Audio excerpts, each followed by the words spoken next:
ونتوكل عليه ونعوذ بالله من شرور أنفسنا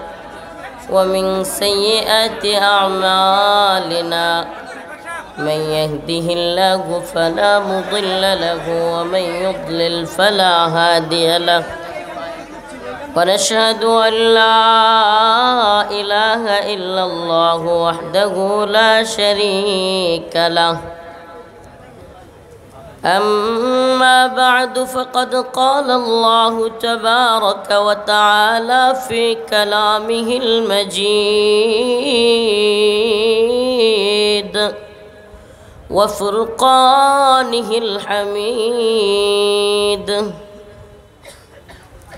أعوذ بالله من الشيطان الرجيم بسم الله الرحمن الرحيم يا أيها الذين آمنوا من يرتد منكم عن دينه فسوف يأتي الله بقوم يحبهم ويحبونه أذلة على المؤمنين أعزة على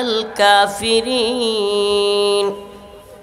يجاهدون في سبيل الله ولا يخافون لومة لائم صدق الله مولانا العظيم وصدق رسوله النبي الكريم ونحن على ذلك من الشاهدين والشاكرين والحمد لله رب العالمين সকলে একটু দরুদ শরীফ পড়ি আল্লাহুম্মা সাল্লি আলা محمد وعلى آل محمد كما صليت على إبراهيم وعلى آل إبراهيم إنك حميد مجيد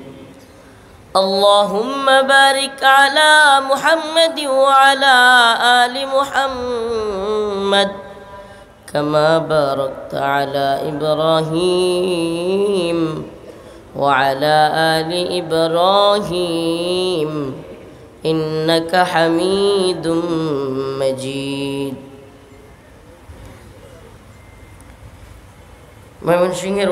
উলামায়ে কেরাম ও তাওহীদি জনতার পক্ষ থেকে কারা নির্যাতিত মাজলুম আলেমদেরকে সংবর্ধনা ও আলোচনা সভার আজকের সভাপতি মণ্ডলী সেরেতাজ উলামায়ে কেরাম আমাদের ময়মনসিংহের সর্বজন শ্রদ্ধেয় মুরব্বী হযরতুল আল্লাম মাওলানা আব্দুর রহমান হাফিজ জি হাফিজাহুল্লাহ, হযরতুল আল্লাম মাওলানা আব্দুল হক হাফিজাহুল্লাহ, হযরত মাওলানা খালিদ সাইফুল্লাহ সাদি হাফিজাহুল্লাহ সহ আজকের অনেক দূর দূরান্ত থেকে আগত আজকে আমাদের অতিথিবৃন্দ উপস্থিত আছেন। আমার পাশেই উপবিষ্ট বাংলাদেশের সবচাইতে বেশি নির্যাতিত, দ্বীনের জন্য সবচাইতে বেশি মাজলুম হওয়া আলেমে দ্বীন, যাকে আমরা এভাবে ফিরে পাব সেই আশাটাও অনেকে হয়তো ছেড়ে দিয়েছিলাম,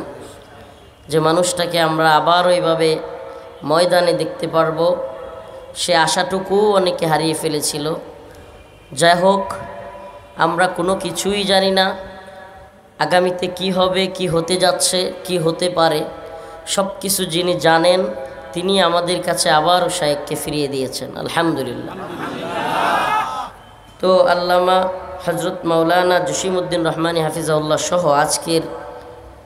আলোচনা সবার সম্মানিত উলামায়ে কেরাম, মুরব্বিয়ানে আযম, প্রিয় যুবক ভাইরা, স্নেহের ছোট ভাইরা, আল্লাহর ফজল অশেষ মেহেরবানি যে আল্লাহ রব্বুল আলামিন এই বৈরী আবহাওয়ার মধ্যেও আমাদেরকে এত সুন্দর একটা ব্যবস্থাপনা করে দিয়েছেন। সুবহানাল্লাহ। আল আকসা এই আল-আকসা যে পাঠাগার কিংবা যে যুবক ভাইরাই হিম্মত করেছেন, আল্লাহ পাক তাদের এই ইচ্ছা শক্তিকে, এই দৃঢ়তাকে দ্বীনের জন্য কবুল করুক এবং